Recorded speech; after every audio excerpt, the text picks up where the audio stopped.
কৃষি বিভাগৰ বিষয়া কৰ্মচাৰীৰে বৈঠক বিভাগীয় মন্ত্ৰীৰ জলসিঞ্চনৰ পাছত কৃষি বিভাগৰ বৈঠকত মন্ত্ৰী পীয়ুষ হাজৰিকা কৃষি বিভাগৰ উন্নয়নৰ বাবে এই বৈঠক অনুষ্ঠিত কৰা হয় খানাপাৰাৰ প্ৰশাসনীয় পদাধিকাৰী মহাবিদ্যালয়ত অনুষ্ঠিত হয় এই বৈঠক অসম কৃষি বিশ্ববিদ্যালয়ৰ উদ্যোগত এই বৈঠকৰ আয়োজন কৰা হয় বিভাগটোৰ সকলোবোৰ খা খবৰ লৈ মন্ত্ৰীগৰাকীয়ে বিষয়াসকল উপস্থিত থাকে বিষয়াসকলৰ সৈতে মত বিনিময় কৰে মন্ত্ৰী পীয়ুষ হাজৰিকাই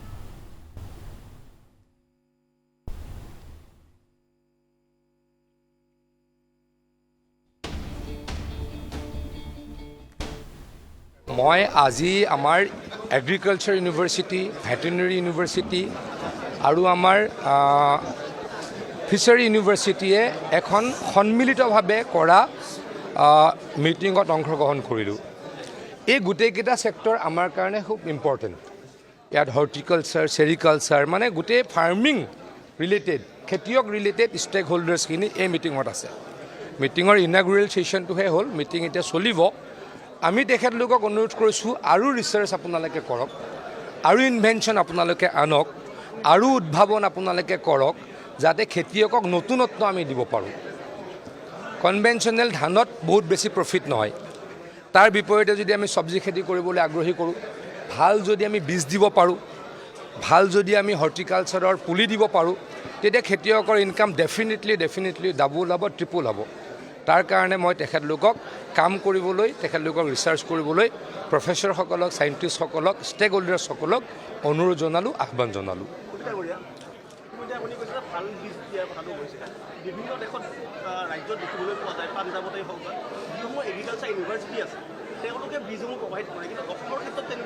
মই ইমান বস্তুটো মই মাত্ৰ মন্ত্ৰী হোৱা 20 দিন হৈছে পৰৱৰ্তী সময়ত কেনেকৈ অসমতে বীজ উৎপাদন কৰি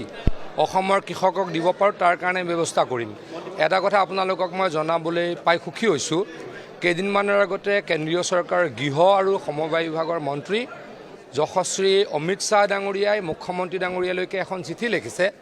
যে এগ্ৰিকালচাৰ ডিপাৰ্টমেণ্টৰ পৰা 150 বিঘা মাটিৰ এটা প্লট লাগে তেওঁলোকে সমবায় ভিত্তিত আমাৰ বীজ উৎপাদন কৰিব আৰু অসমৰ বীজ অসমতেই মানুহক বিতৰণ কৰা হ'ব আমি ইতিমধ্যে 4টা জাগা বা 4টা ঠাই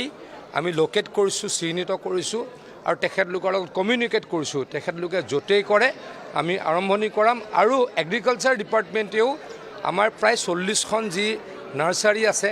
তাক আৰু এক্সিলাৰেট কৰিব আৰু ভাল কৰিবলৈকে চেষ্টা কৰিব আৰু মই প্ৰতিখনত যাবলৈকে চেষ্টা কৰিম অতি সোনকালে আমি প্ৰায় 100 বিঘা মাটিৰ এখন নাৰ্চাৰী কঠীয়াতলিত আমি আৰম্ভ কৰিম তাতে যাতে ভাল পুলি উৎপাদন কৰিব পাৰোঁ ভাল এখন যাতে আমি বাগান কৰিব পাৰোঁ তাৰ কাৰণে আমি কাম ইমিডিয়েটলি আৰম্ভ কৰিম পৰৱৰ্তী সময়ত ইয়াৰ এক্সপানশ্যন হ'ব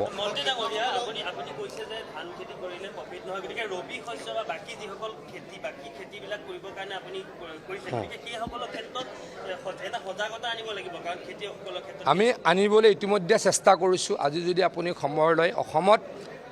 এই মুহূৰ্তত 24.5 লাখ খেতিয়কৰ ৰেজিষ্ট্ৰেশ্যন আছে কিন্তু মোৰ মতে প্ৰায় 35-40 লাখ হ'ব লাগে অৱশ্যে মাটিৰ সমস্যা এটা মূল আধি কৰা মানুহে তাত ৰেজিষ্ট্ৰেশ্যন নাপায় কেন্দ্ৰীয় চৰকাৰৰ লগত আমি যোগাযোগ কৰি আছোঁ যে যাতে আধি কৰা মানুহেও যদি মালিকে লিখি দিয়ে চ' অকল আমি আধি খেতিহে কৰিবলৈ দিছোঁ বেলেগ পাৰপাজত নহয় তেতিয়া হয়তো তাতো ৰেজিষ্ট্ৰেশ্যন পাব তেতিয়াহ'লে আৰু অলপ ৰেজিষ্টাৰ্ড ফাৰ্মাৰ্ছৰ সংখ্যা বাঢ়িব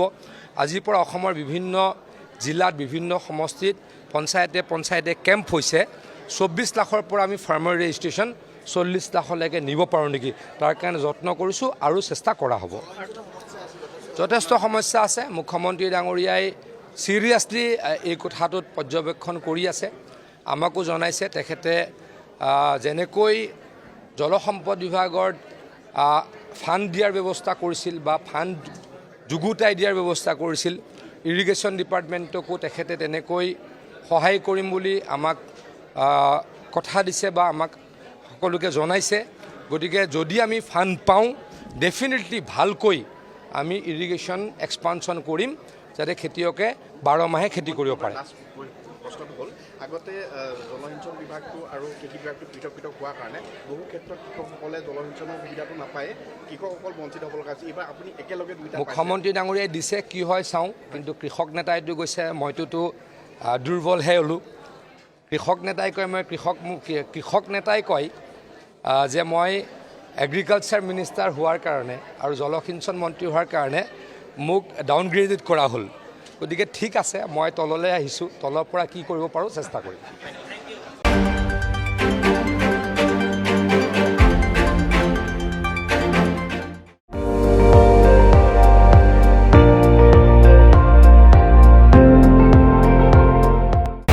আপুনি চাই আছে ND24,